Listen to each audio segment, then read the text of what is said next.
Kalimat yang paling diingat oleh publik adalah yang disampaikan oleh Wakil Ketua Komisi 3 DPR RI dari fraksi Sahroni itu. Dengan mengatakan bahwa orang-orang yang mau membubarkan DPR sesungguhnya bermental tolol sedunia. Both Donald Trump and Kamala Harris campaigned in Michigan on Friday. It was here that over 100,000 Democratic Party voters registered their opposition.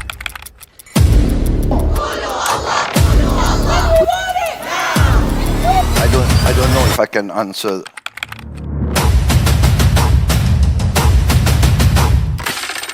Tentunya bagi para pejabat, para anggota DPR untuk menahan diri menjadi pelajaran yang besar.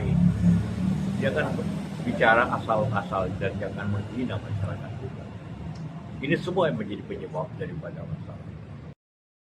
Memang benar apa yang disampaikan oleh Pak Yusuf Kalla, bahwa salah satu faktor paling dominan yang kemudian memicu kekecewaan, kemarahan masyarakat, sehingga bergerak melakukan mobilisasi massa, demonstrasi besar-besaran dan berujung bentrok dengan aparat kepolisian itu disebabkan karena sikap dan perilaku pemerintah, serta anggota DPR yang memang terkesan anti kritik, tidak dewasa dalam merespon atau menanggapi penyampaian aspirasi dan kritikan masyarakat, bahkan justru mengeluarkan kata-kata yang cenderung melecehkan masyarakat yang sedang menyampaikan aspirasinya itu. Salah satu kalimat yang paling diingat oleh publik adalah yang disampaikan oleh Wakil Ketua Komisi 3 DPR RI dari fraksi Sahroni itu. Dengan mengatakan bahwa orang-orang yang mau membubarkan DPR sesungguhnya bermental tolol sedunia. Tentu saja kalimat ini sangat tidak pantas, sangat tidak layak dikatakan oleh seorang wakil rakyat untuk merespon penyampaian aspirasi dan kritikan yang diberikan oleh masyarakat itu. Kalimat yang cenderung provokatif, yang ketika didengar oleh siapapun, itu akan memicu kekecewaan dan kemarahan. Kalimat tolol, kalimat yang sesungguhnya hanya dikeluarkan oleh orang-orang tolol yang tidak memahami bagaimana caranya melangsungkan komunikasi politik untuk merespon dan menanggapi penyampaian aspirasi sekaligus kritikan dari masyarakat dengan cara-cara yang dewasa, dengan cara-cara yang demokratis itu. Kalimat ini secara langsung menunjukkan gestur politik, cara komunikasi politik otoritarianisme dari seorang wakil rakyat yang menilai dan menganggap bahwa penyampaian aspirasi dan kritikan dari masyarakat adalah sesuatu yang bodoh, sesuatu yang tolol, sesuatu yang bego, sesuatu yang pantas untuk diremehkan, dan sesuatu yang memang tidak berdasar untuk kemudian ditindaklanjuti dan direspon dengan cara-cara yang profesional. Hal ini sesungguhnya menunjukkan bahwa sikap dan perilaku DPR dalam menanggapi dan merespon penyampaian aspirasi masyarakat memang minus empati. Dan minus empati dalam konteks ini menunjukkan bahwa terjadi penurunan kualitas demokrasi, di mana kritik dari masyarakat itu tidak mau didengarkan. Kritik dari masyarakat itu diremehkan, dilecehkan. Bahkan DPR juga terlihat menggunakan kekuatan aparat kepolisian untuk kemudian menindak para demonstran yang sedang menyampaikan kritikan dan aspirasinya dengan cara-cara kekerasan itu. Artinya apa? DPR tidak melihat masyarakat yang kemudian menyampaikan kritikan, masukan dan aspirasi itu sebagai mitra dialog yang kemudian harus direspon secara demokratis, tapi diletakkan sebagai musuh yang kemudian memang harus digebuk. Mari kita lihat alasan apa yang kemudian mendasari masyarakat sehingga bergerak melakukan demonstrasi secara besar-besaran di beberapa kota yang ada di Indonesia belakangan ini. Ternyata disebabkan karena ketidakterimaan masyarakat. Di tengah situasi sulit kehidupan masyarakat, anggota DPR justru bisa menikmati gaji, tunjangan, plus fasilitas yang kemudian nempel pada tiap-tiap anggota DPR yang jumlahnya 580 orang itu, dengan tingkat pendapatan yang mencapai 230 juta rupiah per orang per bulan.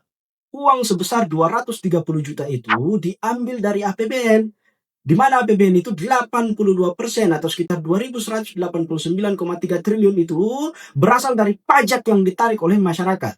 Disinilah titik kemarahan masyarakat. Masyarakat dipaksa bekerja keras, seadanya tanpa didukung dengan penyerapan lapangan kerja yang memadai.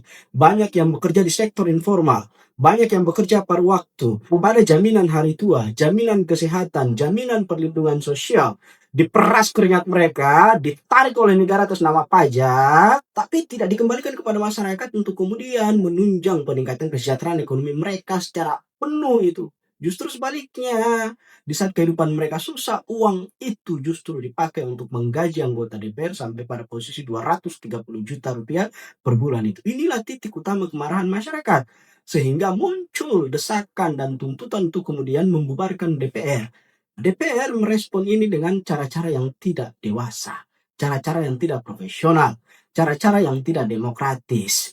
Masyarakat memang meminta Presiden Prabowo untuk kemudian membubarkan DPR. Tapi secara hukum tata negara pasal 7C itu, Presiden tidak punya kewenangan untuk kemudian membubarkan DPR. Sekali lagi, Presiden tidak punya kewenangan untuk kemudian membubarkan DPR. Namun ini bukan persoalan bisa dan tidaknya DPR dibubarkan. Bukan persoalan itu. Tapi persoalan DPR yang memang tidak punya empati. Yang memang anti kritik. Yang memang tidak dewasa dalam respon penyampaian aspirasi dan kritikan masyarakat.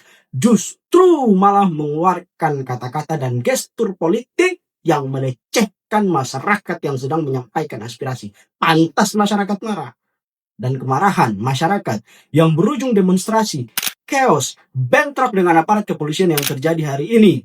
Dan eksesnya juga ada yang meninggal, seperti kasus dilindasnya pengemudi ojol kemarin malam oleh kendaraan Brimob di Pejompongan itu. Maka kalau boleh dikatakan, yang menjadi biang, yang menyulut kemarahan masyarakat, demonstrasi, bentrok, chaos, dan munculnya korban meninggal, itu disebabkan karena ketidakdewasaan anggota DPR dalam merespon penyampaian aspirasi dan kritikan masyarakat itu. Harus diperbaiki cara berpikir dan pola komunikasi politik untuk merespon masukan-masukan yang kemudian diberikan oleh masyarakat. Jangan tetap pada posisi itu yang semakin menguatkan keyakinan kami bahwa kebanyakan orang-orang yang duduk di DPR RI itu adalah orang-orang bermental tolol itu, seperti Syahron itu. Both Donald Trump and Kamala Harris campaigned in Michigan on Friday. It was here that over 100,000 Democratic Party voters registered their opposition.